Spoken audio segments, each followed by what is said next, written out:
Donc bienvenue pour la saisie du premier onglet de Comet Hermétien version RE 2020. Ce qu'il faut savoir, c'est que vous avez un bandeau qui va apparaître en fait sur tous vos onglets, qui vous permet de choisir, donc d'une part, de partir d'une feuille blanche avec ici un nouveau projet vide, qui vous permet d'ouvrir un de vos projets existants parmi vos projets préalablement sauvegardés, avec le tri possible selon l'ordre alphabétique du nom de projet, ou la date de création typiquement. Et ici vous pouvez taper un texte, par exemple si je fais démo, eh bien vous allez filtrer tous les projets dont le nom contient la valeur démo. Si vous avez de nombreux résultats, il est également possible ici, vous voyez, d'avoir des paginations sur tous les résultats, mais également vous pouvez aussi afficher toutes les lignes de tous vos projets. Si vous voulez sauvegarder votre projet, donc évidemment, tant que vous ne le sauvez pas, eh bien, les données peuvent être perdues si vous quittez votre navigateur. Donc je vous recommande en fait de choisir un nom de projet qui soit explicite, donc ça peut être l'adresse du lieu de la construction, le nom du client, peu importe. Essayez quand même de donner un numéro de version, parce que vous pourrez être amené peut-être à vouloir comparer différentes simulations, et donc sachant que si vous ne mettez pas de numéro de version, quand vous faites la sauvegarde de votre projet, si le nom est identique, ça écrase la sauvegarde précédente du même nom. Donc pour sauvegarder, vous cliquez sur la disquette, et donc ça sauvegarde cette version du projet. Et ici vous cliquez ailleurs que sur la fenêtre blanche, donc sur la partie mauve, pour revenir à l'écran de saisie. Premier champ à saisir, c'est le département. Donc vous voyez ici, quand vous survolez tout champ de saisie avec la souris, vous avez à droite une colonne qui contient l'aide contextuelle relative à ce champ. Donc le département permet au moteur de calcul du ministère, donc le calcul énergie, de savoir à quelles données climatiques il va pouvoir utiliser pour faire ses calculs. Les données climatiques sont assez macroscopiques, c'est pas par sous-région, c'est vraiment par ici grandes régions qui ne sont pas les régions administratives, mais qui sont des régions climatiques que vous voyez ici avec ces différentes couleurs. Et donc vous voyez, chaque département est lié à une de ces régions climatiques, H1A, H1B, etc. Et vous avez ici votre deuxième champ qui s'appelle station météo, qui est positionné sur la station météo la plus proche. Alors ce champ ne sert que pour les calculs maison passive qui seront disponibles ici à l'onglet ventilation. Ils ne servent pas pour les calculs réglementaires RE 2020. Et les calculs sous-jacents pour la partie maison passive sont actuellement faits avec la version PHPP 2007, qui est une version relativement ancienne maintenant, mais qui donne en fait des résultats intéressants, notamment sur la partie besoin de chauffage. Donc si vous n'êtes pas intéressé par le calcul maison passive, laissez cette valeur par défaut en fonction du département qui aura été choisi. L'altitude, vous renseignez l'altitude du lieu de construction par rapport au niveau de la mer. L'exposition au bruit, vous laissez ce champ à la valeur par défaut BR1, sauf si votre futur logement se situe à proximité d'une infrastructure de transport, que ce soit une route très passante ou un aéroport, dès lors et à condition qu'elle ait été classée selon un arrêté préfectoral, et si vous avez un lien pour en savoir plus. À la ligne suivante, on rentre un petit peu plus dans le cœur du sujet, vous avez la surface habitable, donc qui est définie par le code de la construction et de l'habitation. Vous avez de nombreux tutoriaux sur internet pour pouvoir la calculer. Elle est exprimée ici en mètres carrés.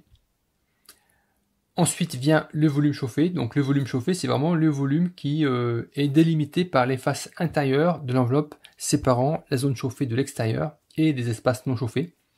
Alors ici, si on prend un cas simple d'une maison qui est avec un simple rez-de-chaussée et qui a une hauteur sous plafond de 2,50 m, eh bien le volume chauffé, c'est 250 m3, donc 100 m² que multiplie 2,50 m de hauteur sous plafond.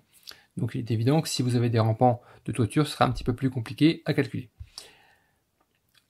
Alors un nouveau champ qui est maintenant utile dans RE 2020, c'est l'emprise au sol du bâtiment. Donc l'emprise au sol, c'est la surface au sol du bâtiment, épaisseur des murs comprise, et qui comprend également les parties du bâtiment qui sont non chauffées.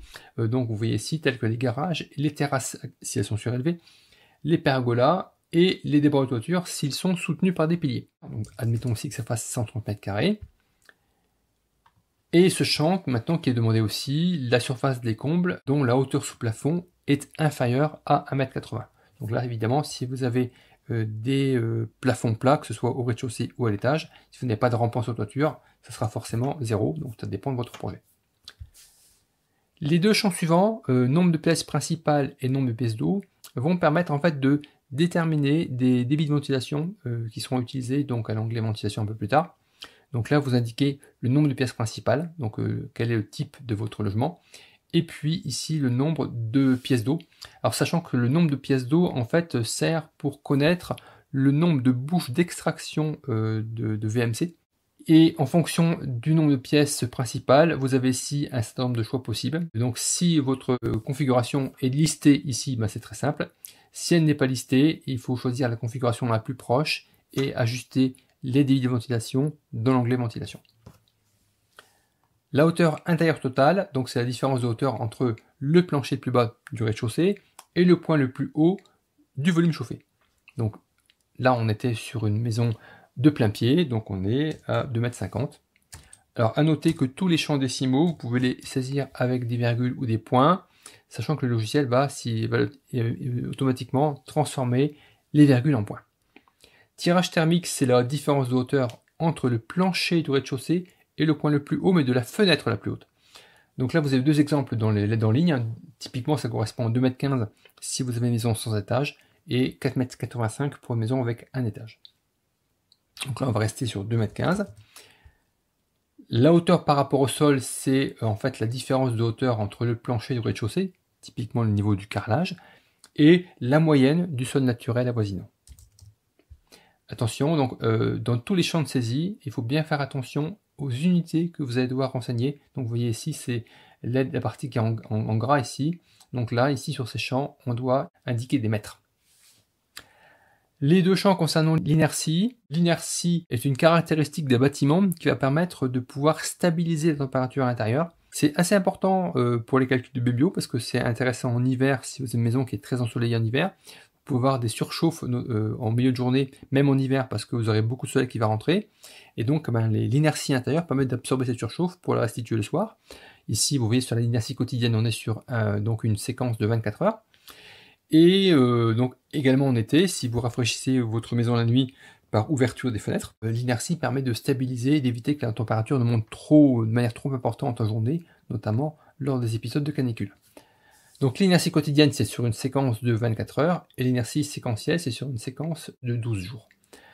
Et vous avez ici, si vous voulez en savoir plus sur comment déterminer les classes d'inertie, en fonction des types d'isolation intérieure et extérieure, si vous avez des planchers lourds ou des planchers légers, eh bien ce petit tableau que vous allez avoir ici sur ce lien vous permettra de faire les bons choix.